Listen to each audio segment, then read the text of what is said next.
Hi. So this is something I haven't done in a while. A movie review. Yes, I haven't been in a movie theater in, what was it, 2 months?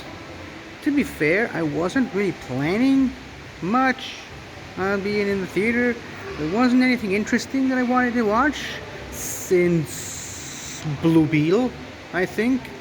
And then obviously the war happened, and it's still going on, and I haven't really been able to bring myself to do anything productive or creative since, until I realized I gotta do something for myself, for my own health, because otherwise I'm just gonna go crazy. So I just looked into it and suddenly noticed that I completely forgot that the Marvels was coming out.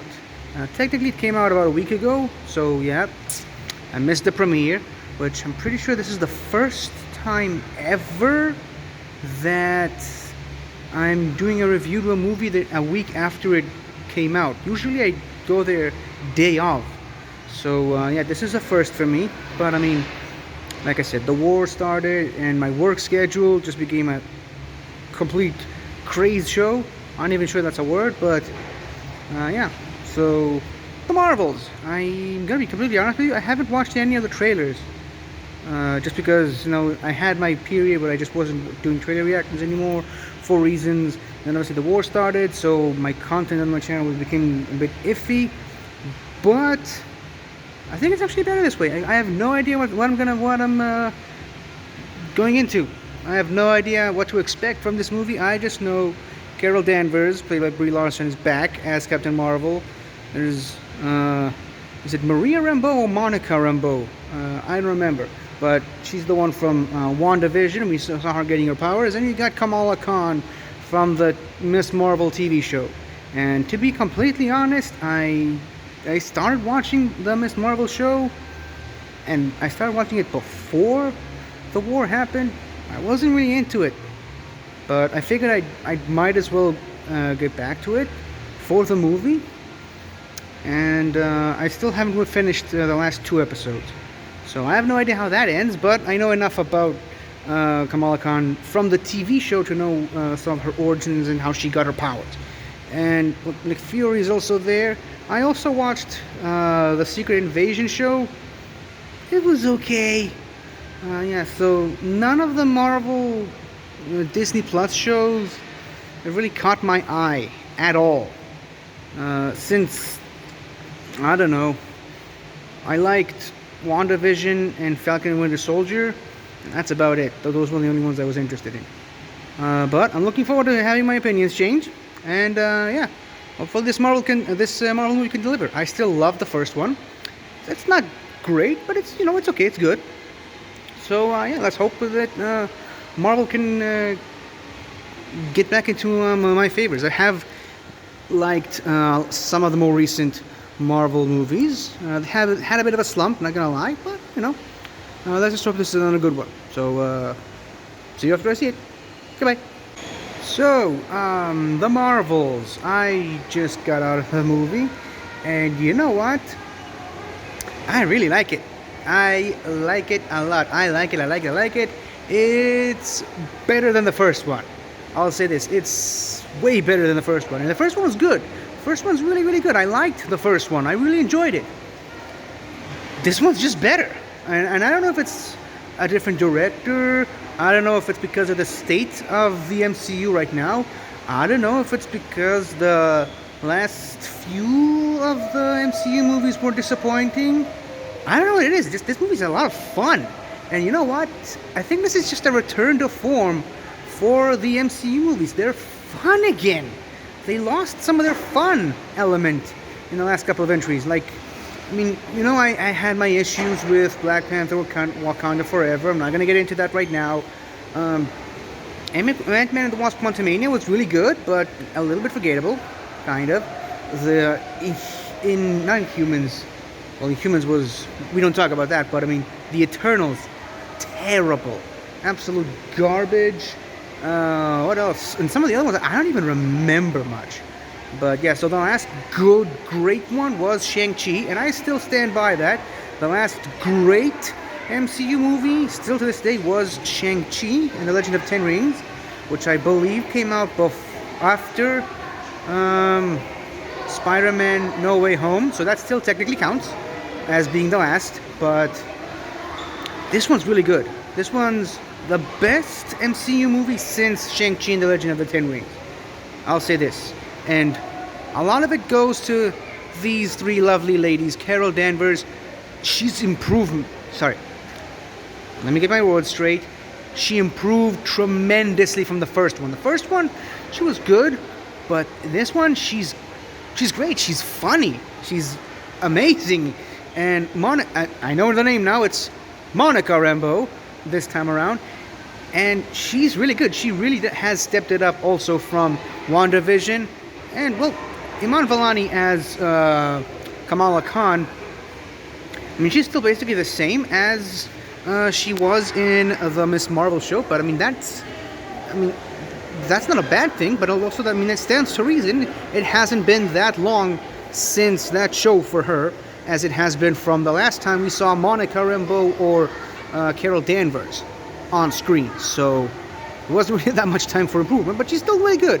Now, at the beginning, there is a little bit of the same stylization from the Miss Marvel TV show, which I'm going to tell you straight up, I'm not a fan of that stylization, but it was brief, and it's good connectivity. It helps connect from the show to the movie. And again, I still haven't finished the show. I got to do that right now as soon as I get back home. But it was brief, and some of the characters from the show are in this movie as well, so there's a little bit of connectivity there. Surprisingly, none of the characters, aside from Monica Rambeau, none of the characters from WandaVision are in this, so that's interesting. But yeah, Nick Fury is great. I will always be thankful for as many times as we can see Nick Fury in a Marvel movie. I think by now he must have passed the record. Actually, more than that, broken the record, blown past the record of Hugh Jackman as being the actor that played the same character in the superhero franchise the most amount of times. But Hugh Jackman is kind of making a comeback to Wolverine, so we'll just have to wait to see about that. Hold on, I don't know if you can see it on the poster, but yeah, the Flurkins are back. The Goose the Flurkin. He's great. I mean, now, it's kind of obvious that in more scenes than in the previous movie, it's a CGI cat and not a real live-action cat, which is fine, I guess. But, yeah, I like the way they used the Flurkin in this movie. Let's just put it that way. There's some really good funny scenes with the Flurkin. There's some great fight scenes in this movie. Particularly, there's one in the beginning of the movie. Without spoiling too much, there's a fight sequence at the beginning of the movie that it's great. It's bombastic, and there's a little, if you know me, you know there's a little bit of an element to the last season of Doctor Who. Particularly the last episode of Doctor Who Flux, The Vanquishers. There's some elements from that episode in this movie. It's probably pure coincidence. It's probably unintentional, but I think it works better in this movie than it did in that Doctor Who episode. So there's that. But yeah, so again, there's the great fight scene. This is the scene that really won me over. I was a little bit iffy on the movie before that, but once that scene happened, I was hooked. And it only got better from there. There's a lot of other good fight scenes in this movie, but none top that one in particular. What else? The villain, I mean, they kind of went back to the usual Marvel formula of the forgettable one-note villains. Now, unlike most of these other forgettable villains, you can see where the villain's coming from. You can see her point of view. The motivations are made clear. They're trying to make her a sympathetic villain, but acting-wise and writing-wise, it's very, very one-note, one-dimensional, and it serves the purpose, I guess. The villain is there just to be a foil for the heroes. Not every villain can be Thanos, and not every villain can be Killmonger. And speaking of Thanos, by the way, so you know how there was that problem since, I guess, the first Captain Marvel movie, but then in Avengers Endgame of Captain Marvel's too powerful. I mean, look at what she did to Thanos. in Endgame. So how are you going to stop her? How can you make a villain that can stand up to Captain Marvel, can match her powers? And they sort of found a creative way to solve that problem, and it works. It really works for the context of the movie and for the villain. So yeah, I like that. What else? Some really good locations. Of course, most of them are. I don't know if there's just straight up CGI or if they're like the volume technology, which is how they shot most of the Disney Plus shows, particularly the Star Wars ones. But yeah, so there's some really good location shooting there. There's a really good scene that I know a certain friend of mine will be very, very happy to experience. But I can't say without giving too much away. But if you are that friend and you're watching, you know exactly who you are and what I'm referring to.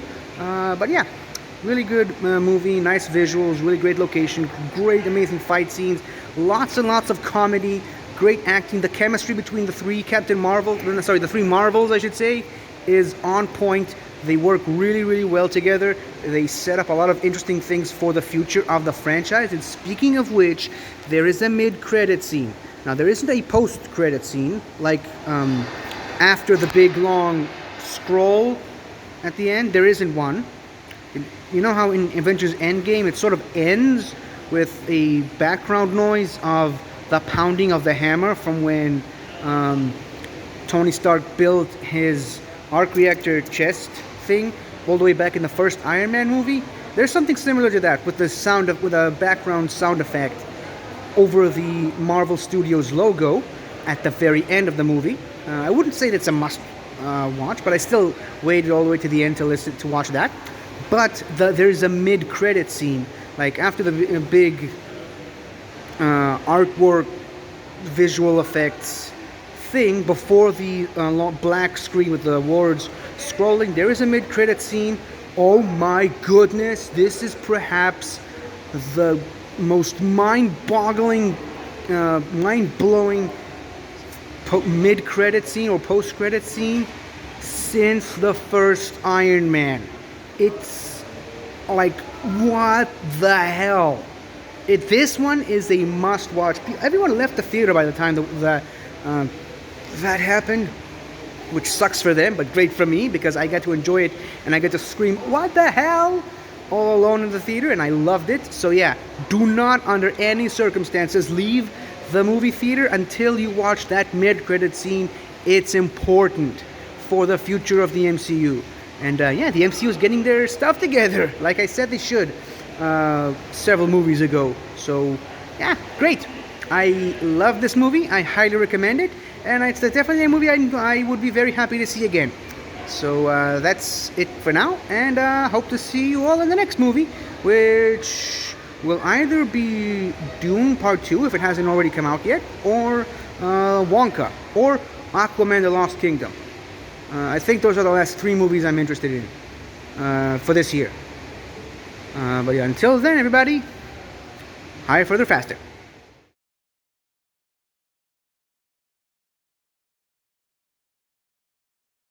Hi there! Thank you for watching the video. And if you enjoyed it, don't forget to like, comment, subscribe, and tell your friends. I'll see you next time.